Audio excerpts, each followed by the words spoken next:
special favor of Allah. Allah.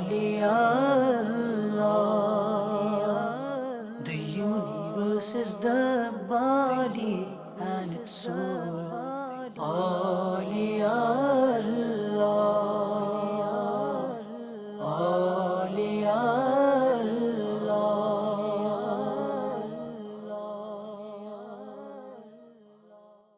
Alhamdulillahi Rabbil Alameen, wassalatu wassalamu ala Sayyidil Mursaleen. Amma ba'd, a'udhu billahi minash shaitanir rajim, bismillahir rahmanir rahim. As-salatu wassalamu alayki ya Rasulallah, wa ala alika wa ashabika ya Habiballah. As-salatu wassalamu alayki ya Nabiyallah, wa ala alika wa ashabika ya Nurallah. Viewers of Madani Channel, welcome to this series of programs, Yesterday, Today and Tomorrow. And in this series of programs, we learn from our rich heritage so that we can make a change today so that we can have a better tomorrow. And inshallah, today we're going to talk about specific types of people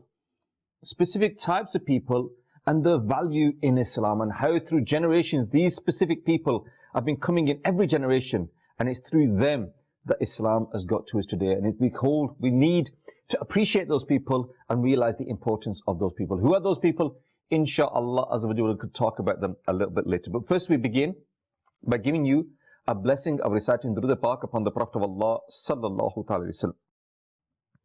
The Prophet of Allah sallallahu alaihi wasallam is reported to have said, "Adorn your gatherings by reciting Durud upon me, because your recitation of Durud upon me will be Noor, light for you on the day of judgment." Allahu Akbar, Allahu Akbar.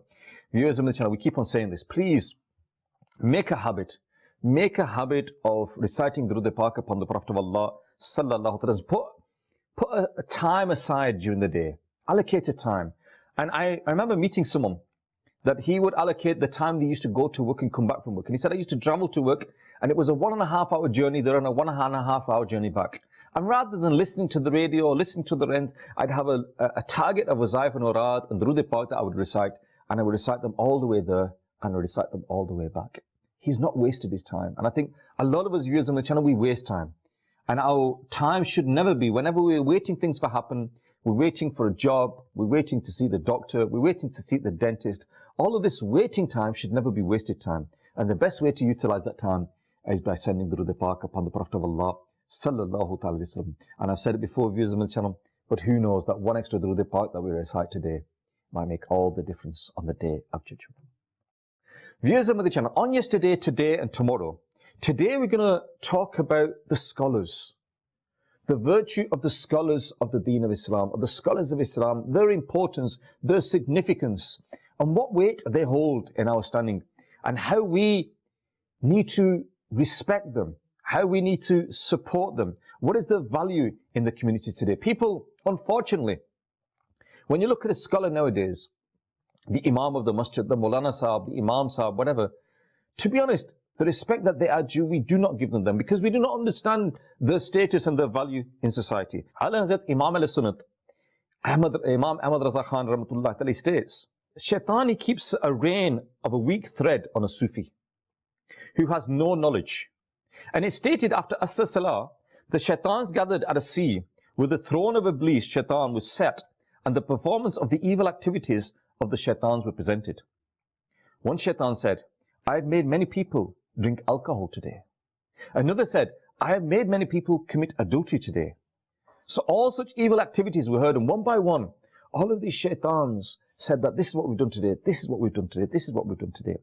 In the meantime, one Shaitan said, today I prevented so and so student from seeking Islamic knowledge. Allahu Akbar. Upon hearing this, the heart of Iblis leaped and he hugged him and he said, only you have done an incredible job. Seeing this, the other Shaitans, they grew jealous because they were not appreciated despite their big tasks. Despite what they had done, they'd made people drink alcohol, they'd made people commit adultery, they'd made people commit murder, thieving, lying, cheating, all sorts of things that they'd made people do.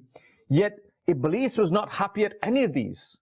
But he showed happiness when one Shaitan said, today I stopped a student from acquiring the knowledge of the Deen. Observing the expressions, Iblis said, you do not know that all your achievements are because of him, the one who has prevented the student from gaining Islamic knowledge. If people had Islamic knowledge, they would not have committed the sin.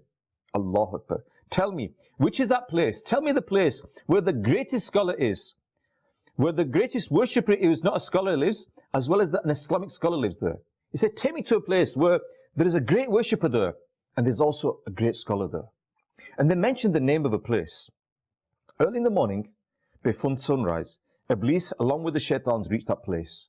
The shaitans, they hid themselves, whereas Iblis, he presented himself in the form of a human being. And he said to the person who had just performed his tahajjud salat, and he was going towards the masjid for fajr salat, Iblis requested him. He said, honorable man, I have a question for you. And the worshipper said, ask quickly, I have to perform my salah. Iblis took out a bottle from his pocket, and he humbly asked, does Allah Azza wa Jal have the power to put all of the skies and the earths into this small bottle? Now the worshipper, he thought for a while, and he said, there is a world of difference between both of them. Iblis said, that is all I wanted to ask. You may leave. Thereafter, Iblis turned to his shaitans and said, see, I've destroyed the faith of this worshipper. He does not even have faith in the power of Allah Azza wa Jal. Now his acts of worship have been rendered futile. As it came close to sunrise, the Islamic scholar appeared coming hastily. His shaitan said to him, Iblis said to him, honorable man, I have a question for you. And he said, okay, ask me the question. I want to read my namaz. And the Islamic scholar said, I don't have time. But the Iblis said to no, it'll only take a few moments. And shaitan again repeated the same question. He put out the bottle. And he said that, does Allah Azza wa Jal have the power to put all the skies and the earth into this small bottle? Now hearing this, the Islamic scholar replied, oh, the accursed one, you seem to be Iblis. You seem to be shaitan. Allah Azza wa Jal has such a great power that he can put millions of skies and earths even into the hole of a needle, let alone such a big bottle. Allahu Akbar. And this, viewers of Madani Channel, is the difference between someone that has the knowledge of the deen and someone that just acts. We read our namaz, well, even then, not all of us read our namaz, but those of us that are fortunate that read our namaz. But we don't have this knowledge. We don't have the knowledge of our beliefs, then we can be tricked easily by shaitan. Whereas a scholar, when someone comes and asks these questions, he will be able to recognize that this is the whisper of shaitan. Allah Azza wa Jal says, with regards to that event, Allah Azza wa Jal says, explain that kind of event. He says, in Surah Baqarah, ayah 20, undoubtedly, Allah Azza wa Jal can do anything. The scholar replied to shaitan, undoubtedly, Allah Azza wa Jal can do anything that he wishes. And this is the belief that we need to have, but unless we have that knowledge, viewers of Madani Channel, then we can also come a crop and fall to the tricks of shaitan. And this is why we need these scholars, viewers of Madani Channel, so they can explain these things to us. They can enable us, empower us to protect ourselves from the whispers of shaitan. But the thing is, viewers of Madani Channel, we will only respect the scholars. We will only understand the value of the scholars when we understand the value of our iman. Because it's the scholars that protect our iman, but if we have no value for our iman, then we'll have no value for the scholars. People that maybe they've got, a cheap car, an old car, they don't bother locking it. It has no value. Who's going to steal it? So they don't bother locking it. Yeah? If there's, you see people in poor places, in small villages, where they have small houses, they don't put locks on the doors because there's nothing there to steal. And so they do not protect what little belongings they have because there's no value. But very rarely do you see someone that has a huge mansion in which he knows there's safes inside there, gold inside there, diamonds inside there, or he has an expensive car and he doesn't lock it. He doesn't lock his house. This doesn't happen. Because then when he has got something that's of value, he'll try and protect it. But the problem is, viewers on the channel, we don't value our iman. We don't value our iman, and because of that, we don't try and protect it. If someone was to say to you that if you saw a person walking down the street with £20 notes in his hand and there was a wind and he's not even got his hand closed and he's got his hand like that, what would you say to him? You say, oh, foolish one, do you not know that you're going to lose all of this money? A little bit of a breeze and you lose your money? Viewers of Madani Channel, unfortunately, that's what we're doing with our iman. We're walking down with our street, we don't even close our hands. we're doing nothing to protect our iman. And a little bit of breeze, a little bit of the whisper of shaitan comes, and our iman will disappear. We need to learn to protect our iman. We need to know those things that can enable us to protect our iman. We need to know about those things that can cause a bad end. And what is a bad end? A bad end to your life is that you die, not die in a hospital or die here or die there or whatever, or you get killed or whatever. That's not a bad end. A bad end is if you die without your iman. Now, what are the things, viewers of Malaysia, that can cause you to lose your iman? We don't know these things. What do we know about halal and haram? We don't know these things. How do we know what is right and wrong if we do not have these scholars? So we need to be very wary of this, and aware of this, that the fact that these scholars are passing down the sacred knowledge. You could call it the sacred knowledge that started with the Prophet of Allah sallallahu alaihi wasallam. It's been passed down through generation and generation and generation. And that knowledge that has been passed down with the iman of Islam. And it's because of that knowledge, because of that iman, that I am sat here today and you are watching this program today. It is because of that we are Muslims. If that knowledge had been lost, if astaghfirullah, the knowledge of the Quran or any of this knowledge had been lost, if there were no scholars there, the Quran was moved away from us, I would not be sat here today. So that transmission of knowledge, in the form of the scholars, in the form of the hafiz, in the form of all of these people that have brought this knowledge down to us, 1400 years of a sacred line of transmission that has enabled us today to be able to say that we are the ummah of the Prophet of Allah sallallahu alaihi wasallam. Viewers of the channel, we're going to just take a small break, and I'm hoping after the break we'll have Shabazz Madani with us.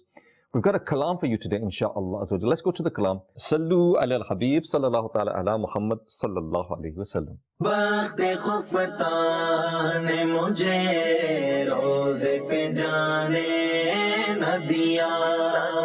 Bakhte khuftan mujhe roze pe jaane na diya.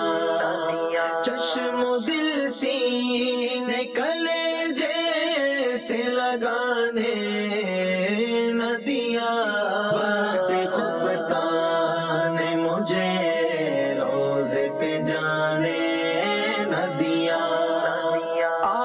Qismat, qismat, qismat, mujhe duniya ke ghamon ne roka. قسمت مجھے دنیا کے غموں نے روکا. ہائے تقدیر کے طیبہ مجھے جانے نہ دیا. ہائے تقدیر کے طیبہ مجھے جانے نہ دیا. بخت خفتان مجھے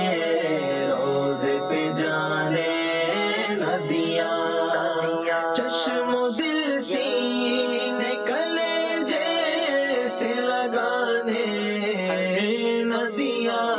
بخت خفتان مجھے روزے پہ جانے نہ دیا. ہاتھ پکڑے ہوئے لے جاتے جو طیبہ مجھ کو. ہاتھ پکڑے ہوئے لے جاتے جو طیبہ مجھ کو. ساتھ اتنا بھی تو میرے رفقا نے نہ دیا. ساتھ اتنا بھی تو میرے رفقا نے نہ دیا. بخت خفتان مجھے روزے پہ جانے نہ دیا. چشم و دل سینے کلیجے سے لگانے نہ دیا. بخت خفتان مجھے روزے پہ جانے نہ دیا.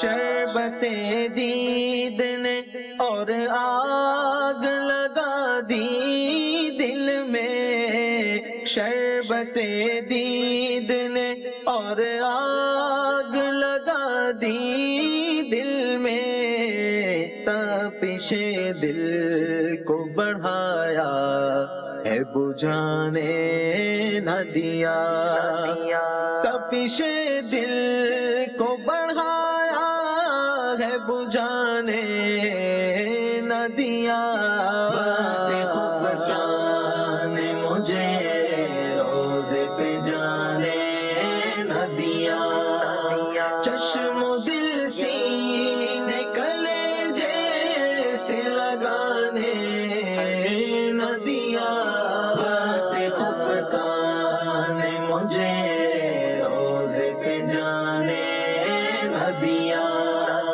اب کہاں جائے گا نقشہ تیرا میرے دل سے، اب کہاں جائے گا نقشہ تیرا میرے دل سے، تہ میں رکھا ہے اسے دل نے گمانے نہ دیا، تہ میں رکھا ہے اسے دل نے گمانے نہ دیا، خفتان نے مجھے روزے پہ جانے نہ دیا، چشم و دل سینے کلیجے سے لگانے نہ دیا، خفتان نے مجھے روزے پہ جانے نہ دیا،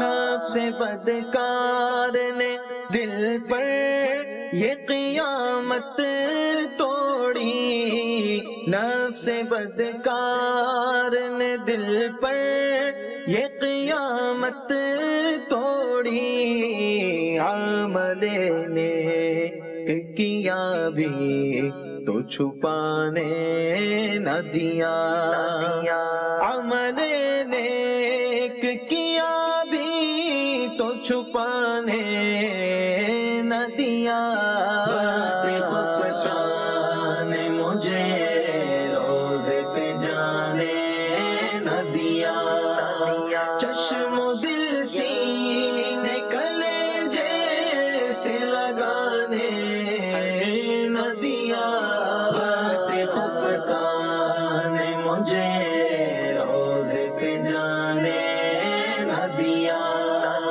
میرے اعمال کا بدلہ تو جہنم ہی تھا، میرے اعمال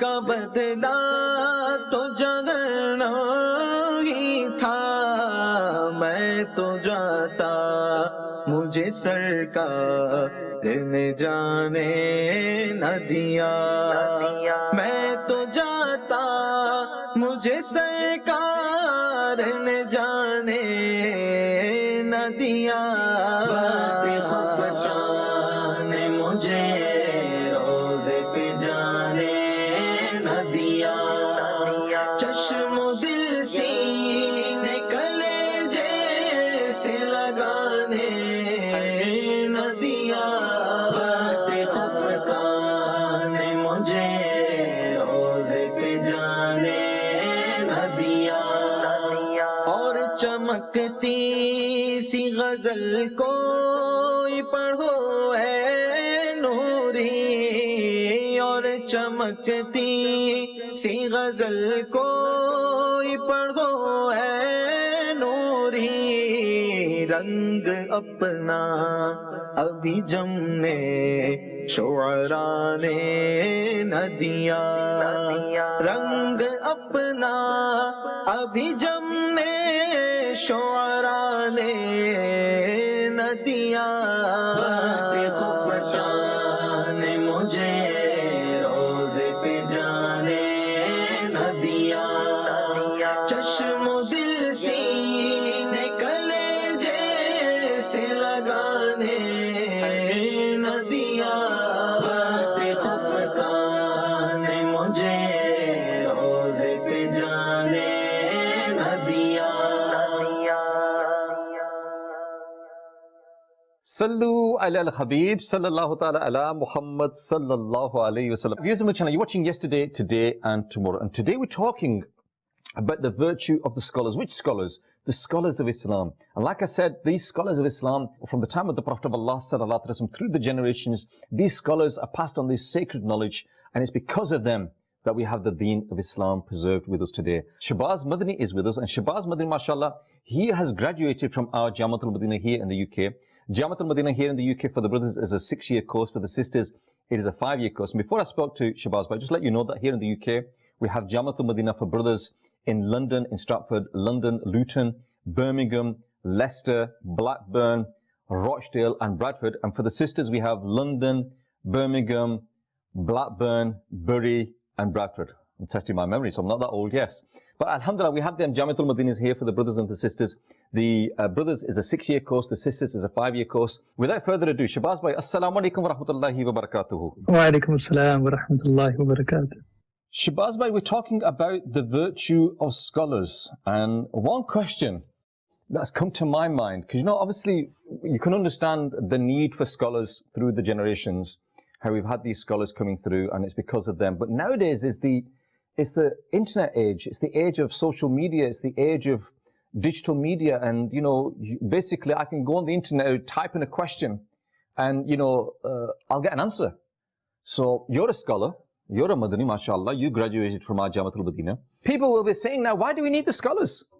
You know, the knowledge is there, the knowledge is now preserved, yeah, and it's on the internet for there, all the books are there, all the books that we need have been written. If they hadn't been written, then how did they manage in the past? So all the books are there, all the knowledge is there, everything's there. Why do we need these scholars? Firstly, Khalid, a very, very important point. And this is not with modesty that I say this, but rather it's a reality. I am not a scholar.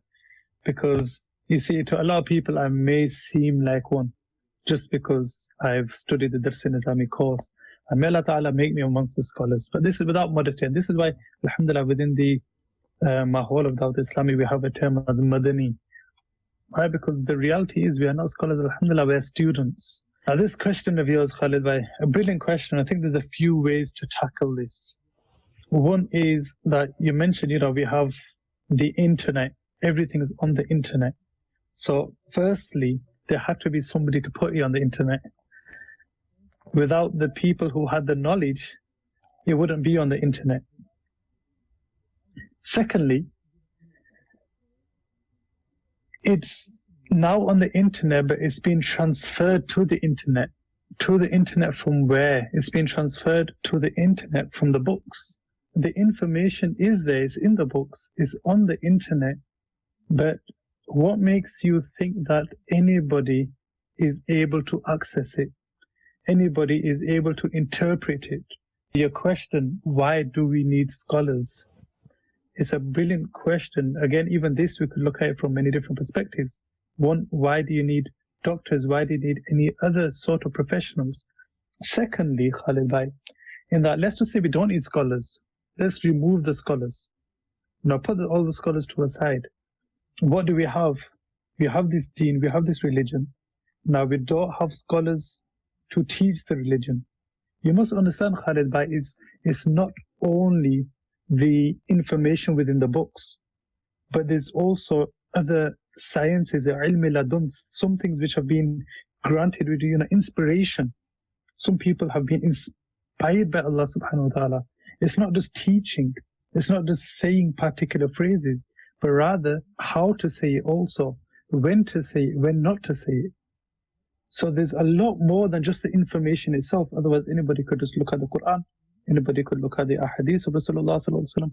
But it requires somebody to teach that. And as we said, if you were to remove the scholars, what do we have? We have this deen. But soon this religion will end. It will. If there's nobody to teach the religion, nobody understanding the religion, then religion will no longer remain there. Some people may say, yes, but if an entire nation thinks something's right, but even we've seen entire nations committing wrongdoings.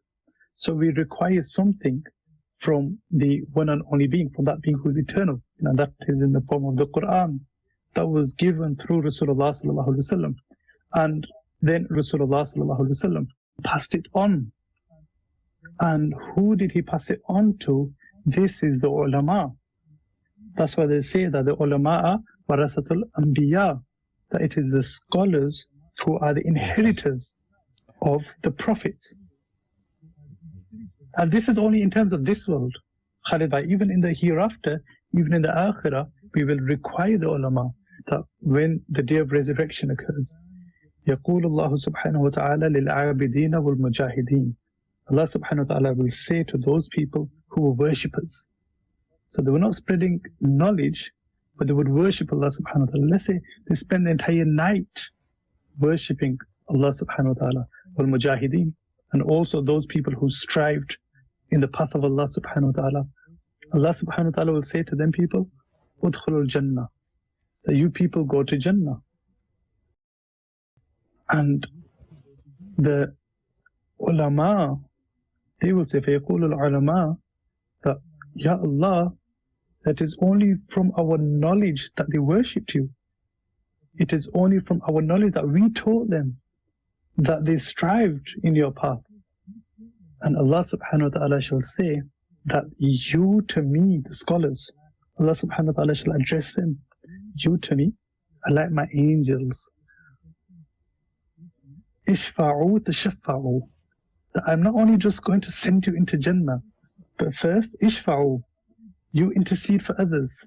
So the scholars won't just go into Jannah, but they'll also intercede for others, and they'll take others into Jannah with them. So the scholars play a huge role in our lives, really a huge role. And yes, we must appreciate this.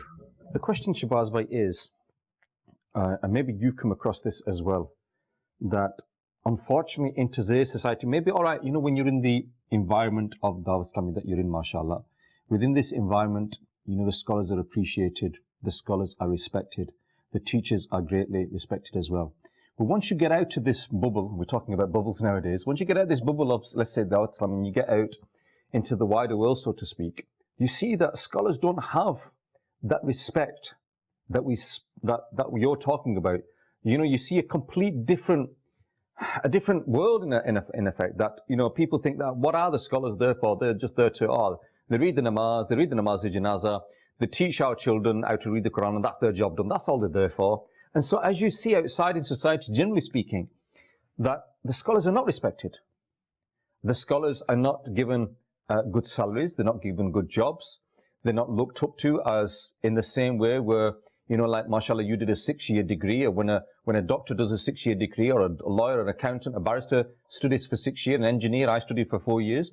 You know, you get more respect in them fields than you would get in the wider society, I'm saying, than you would be as a scholar. Why is that as well? Why is it that we don't value the scholars? Why is it we don't respect the scholars? And why is it that, you know, scholars are, rather than scholars being like, you know, the head of the leaders of our society, you know, effectively, what happens is in the masjid that the committee members push them down, and they're disgraced, they're not respected at all, they're looked down upon. And this is generally, we're seeing that. I'm not saying it's everywhere like this. I'm not saying that every masjid is like this. I'm not saying every scholar is like this. But generally speaking, in the wider society, scholars are not looked upon in the way that you have just mentioned now. And that is another question. One thing, Khalid bhai, is this is very, very important. This, alhamdulillah, we can take an example from Imam Ahl Sunnah, radiallahu ta'ala anhu.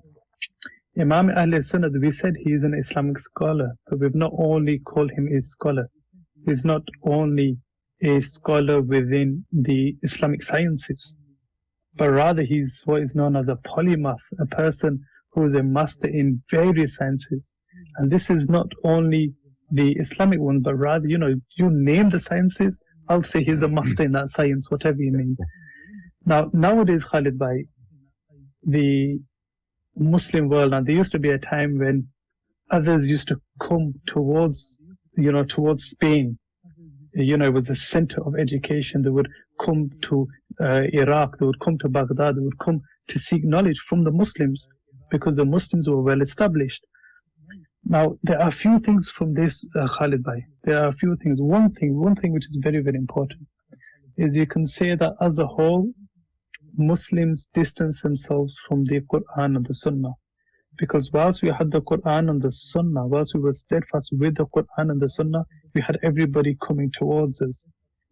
But nowadays we have more of an interest in secular education. Now, I'm not saying that it holds no importance. No, that's, I'm not saying that whatsoever. It has a great importance. But we must be able to understand that first, Islamic sciences, Islamic teachings are given preference over those. As we mentioned, Imam alayhi Sunnah is a beautiful example because he told us that, yes, you can gain secular education too, and its importance. So nowadays we're in a world where science is taking lead, but sadly we are behind in science, and this is because we've not gone into those fields. So we need to strive in every field, but we must remember that firstly, and what's given preference is our own religion, our own deen. This is what we need to give importance to. And other reasons for this, Khalid Bhai, could be that scholars are given, wrong connotations are attached to Muslim scholars. And there's reasons for this, Khalid Bhai, and ultimately this is what will happen. Because it said that towards the Day of Judgment, the scholars will be taken away, knowledge of Islam will be taken away. So this is ultimately inevitable. It is going to take place. But one thing we need to understand, and this is what Mufti Qasim Sahib said to me, Khalid Bhai, that I remember asking him, we asked him, about the Day of Judgment. Everybody thinks, when will the Day of Judgment be? The times must be close. Khalid Bhai, you must yourself think, look, there's these signs, there's these signs, there's these signs. And Mufti Sahib was saying that it could be 1,000,000 years from now. It could be. What makes you think that things can't get better? What makes you think that we as Muslims, we can't get better? It's not, something which is impossible. It's something which is possible. So don't think about that.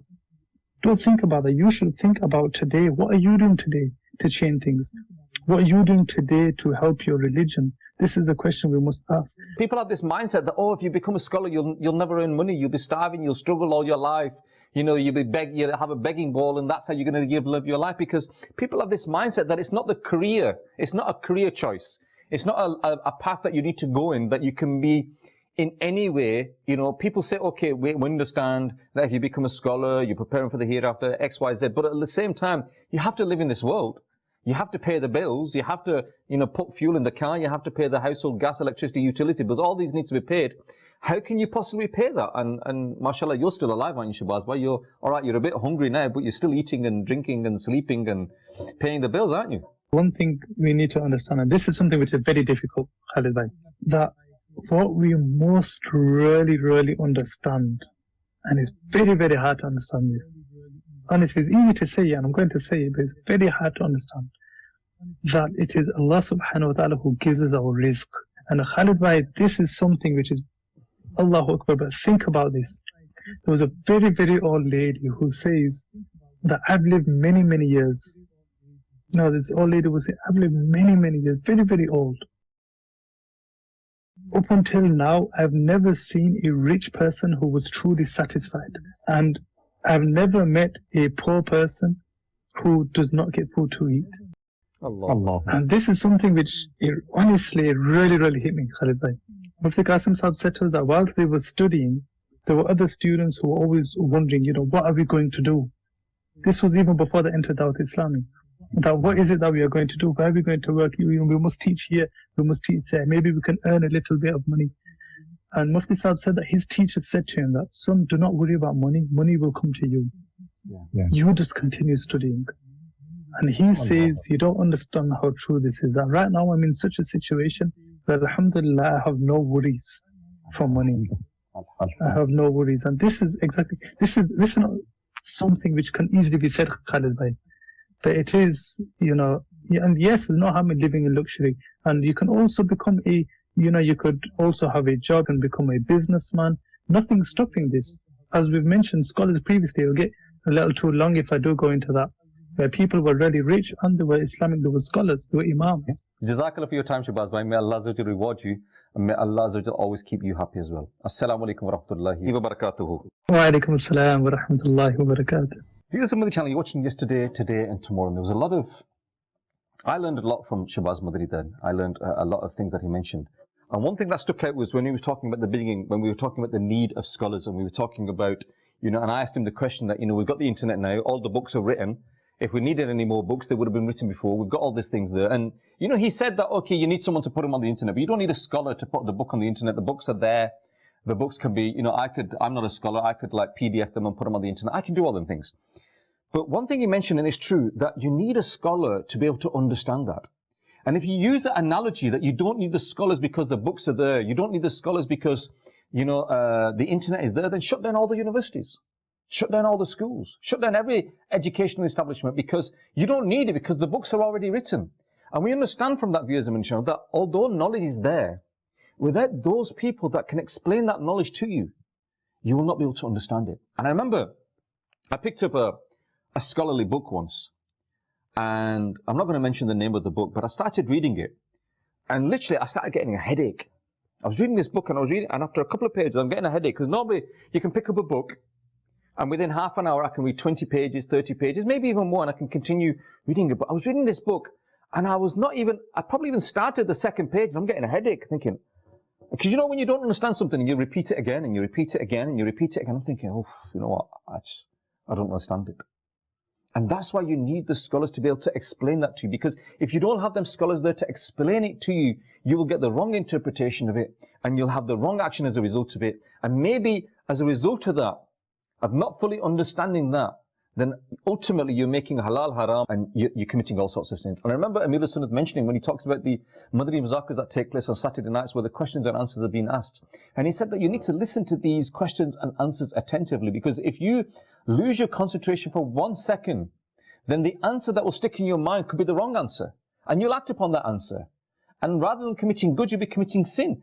So knowledge needs to, you know, you need to spend time to understand it. And that's why we have the scholars. They are there. They are the patrons that are there to protect our iman. They are those to impart that knowledge upon us.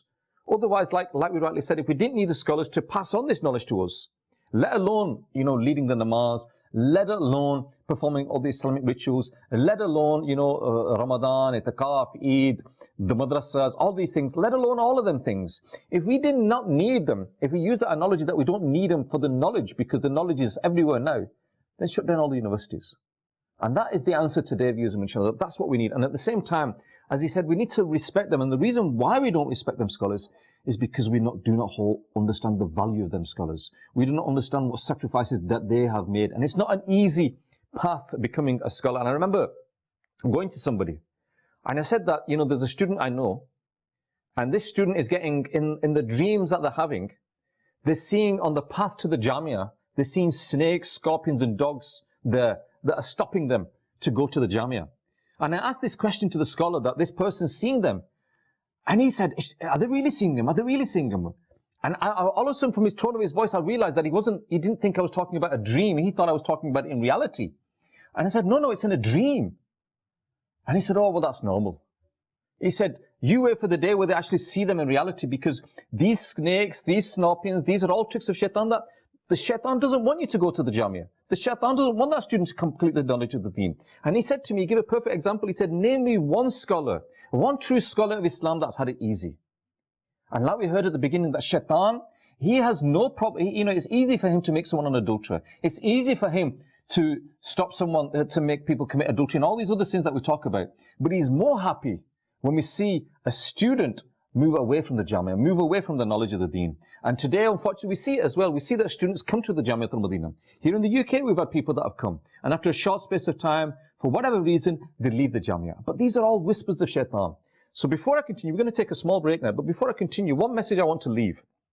That if you are a student in our Jamiat al-Madinahs, and you're finding it hard, you're finding it difficult, especially, you know, they say the first year students will be finding it very difficult because it's complete new knowledges that you're learning, sarf and naf, and you're learning new terminologies that you've never heard before, and you're getting headaches on a daily basis. Basically stick with it and never give up, because it is not easy to acquire this knowledge that you're getting, but just think how heavy you will be on the plan of shaitan. And just think what you can achieve on the Akhirat. And as we heard from Shabazz Madani, that on the Day of Judgment, on that day we will still need them scholars. And just think about how them scholars, how fortunate they will be that on the Day of Judgment they will be allowed to enable people to enter into paradise. Allahu Akbar. And today we don't value them scholars. On that day, we'll be begging them scholars. On that day, we'll be looking at them scholars with tears in our eyes, wishing that they look towards us, wishing that they spend one gaze on us, that they look at us in their eyes, and they favor us with their favors, and they take us into paradise. And with that in mind, viewers of the channel, we need to respect the scholars. And he mentioned the beautiful thing, and I've not heard it before, that he said that even if you give a glass of water to a scholar, then inshallah azza wa jalla, you'll be rewarded on the Day of Judgment. So we need to understand the virtue and the status of the scholars. We're going to take a small break now, and we're going to come back and we're going to talk a little bit about the importance of knowledge, of acquiring the knowledge of the deen, inshallah, towards the end of the program. Let's just take a small break. Sallu ala al-Habib sallallahu ta'ala ala Muhammad sallallahu alayhi wa sallam. One of the greatest names that we find in the history of Islam is the name of Sayyiduna Malik bin Dinar rahmatullahi ta'ala alayhi. Sayyiduna Malik bin Dinar rahmatullahi ta'ala alayhi, he had a daughter, and at a very tender age, his daughter, she passed away. It says that Malik bin Dinar rahmatullahi ta'ala alayhi was so shocked and saddened by the death of his daughter that he sadly started to drink. That one night when Malik bin Dinar rahmatullahi ta'ala alayhi went to sleep, he saw in his dream that there was a huge snake that was chasing him. Malik bin Dinar rahmatullahi ta'ala alayhi, he was running for his life, and he came across an old man, and he gave him salam, and he says, please save me from this snake. And the old man replied that I'm powerless, I'm very weak, I don't have the power to save you from this snake. So Malik bin Dinar rahmatullahi ta'ala alayhi, in his dream he says that I started running again, and then I came across the same person whilst the snake was still chasing me. He says, I asked him again, and again he refused because he was very weak. But the old man, he said that go to that hill and look over the hill. Maybe there's someone there. Maybe you'll have a property there and they'll be able to help you. So Malik bin Dinar rahmatullahi ta'ala alayhi, he started running towards that hill. And as he went towards that hill, he saw these small little caves with windows on. And as soon as he went on top of the hill, he heard a voice that open all the windows. Maybe there is someone that can help him today. And as the windows opened, beautiful children came out of the windows. And he says that suddenly I saw my young daughter who had passed away coming out of the window. And she shouted out, that is my father. And she came running to Malik bin Dinar rahmatullahi ta'ala alayhi and hugged him. And with one hand, she asked the snake to move away from him. And the snake turned back. Malik bin Dinar rahmatullahi ta'ala alayhi asked his daughter that, what are you doing here? And the daughter, she replied that all the children that pass away, they all come here. And she read the verse of the Quran, أَلَمْ يَأْنِ الَّذِينَ آمَنُوا أَن تَخْشَعَ قُلُوبُهُمْ لِذِكْرِ اللَّهِ وَمَا نَزَلَ مِنَ الْحَقِّ. And this was the verse of the Quran that changed the destiny of Malik bin Dinar rahmatullahi ta'ala alayhi. Malik bin Dinar rahmatullahi ta'ala alayhi was born on the 14th of Safar in Basra in Iraq. He was a tabi'een, yani he was at the time of the companions of the Prophet sallallahu ta'ala alayhi wasallam, and listened to many ahadith by the great Sahabi Sayyiduna Anas bin Malik radiyallahu ta'ala anhu, and also Sa'id bin Jabir and Muhammad bin Sirin. He was the disciple and the student of Sayyiduna Hassan Basri radiyallahu ta'ala anhu. And Malik bin Dinar rahmatullahi ta'ala alayhi has narrated many ahadith of the Prophet sallallahu ta'ala alayhi wasallam. And he lived a life of piety and taqwa and God-fearing, and became one of the greatest wali of his time. My dear Islamic brothers, when a person sincerely repents in the court of Allah Azza wa Jal, not only do his sins be forgiven, but Allah Ta'ala will elevate that person's rank and status in this world and in the hereafter. There are a few wise sayings of Malik bin Dinar rahmatullahi ta'ala alayhi. He says that people have left the world but not tasted the best thing in the world. It was asked, what is that? And Malik bin Dinar rahmatullahi ta'ala alayhi replied, the knowledge about Allah Azza wa Jal. Sayyiduna Malik bin Dinar rahmatullahi ta'ala alayhi passed away on the 14th of Safar 130 Hijri, and his shrine is in Basra in Iraq. May Allah Azza wa Jal, for the sake of him, forgive our sins. May Allah Azza wa Jal, for the sake of Malik bin Dinar rahmatullahi alayhi, give us the ability to read and understand the Quran so that we could change our lives also. Sallu ala al-Habib sallallahu ta'ala ala Muhammad sallallahu alayhi wa sallam. Sallu ala al-Habib sallallahu ta'ala ala Muhammad sallallahu alayhi wa sallam. MashaAllah. Viewers of the channel, you're watching yesterday, today and tomorrow. And again, MashaAllah, Hafiz Rafaqat talked again about one of our pious predecessors and how we can learn from his life, make a change today for a better tomorrow. And I'm still, all the things that MashaAllah, the Madani pearls that Shabazz Madani gave me is still going through my mind, and there's so much that we can say about them. But I want to leave this program today with just some of the hadiths of the Prophet of Allah sallallahu alaihi wasallam with regards to acquiring the knowledge of the deen and the status of the scholars within Islam.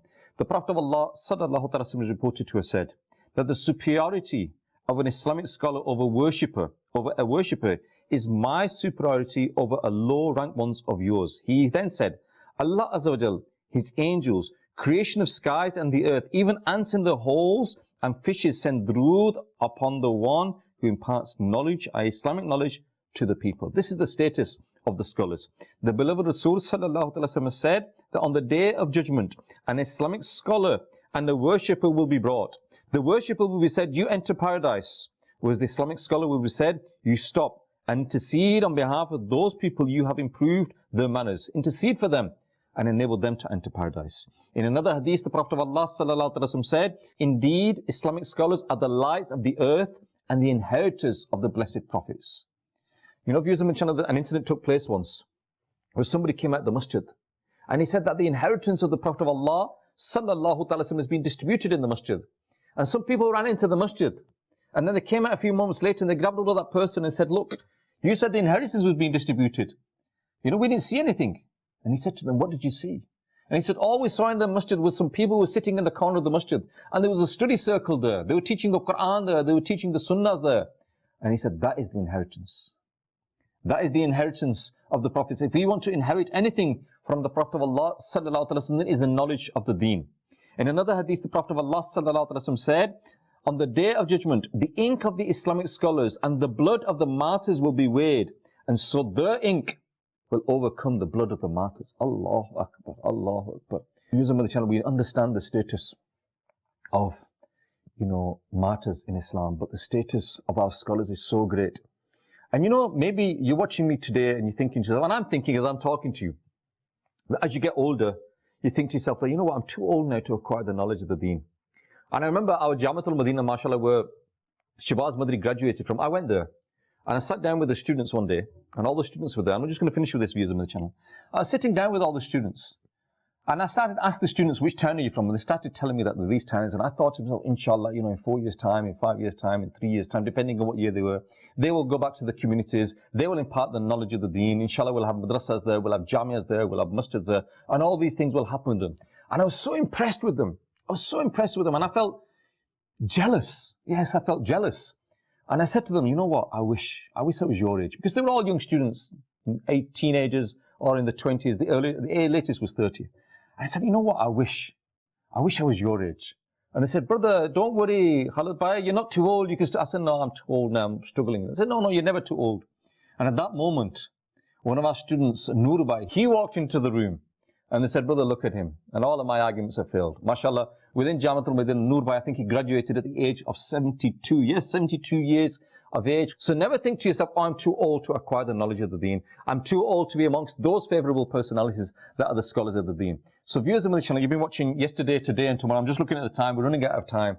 Please respect the scholars of the deen and yourself acquire that knowledge of the deen that's going to protect your iman. Sit with the scholars, learn from the scholars, and not only that, as we said earlier on, that whatever knowledge you get, pass it on to others so that they can benefit as well. Keep watching Madani Channel. Sallu ala al-Habib, sallallahu ta'ala ala Muhammad, sallallahu alayhi wa sallam. The special favor of Allah. All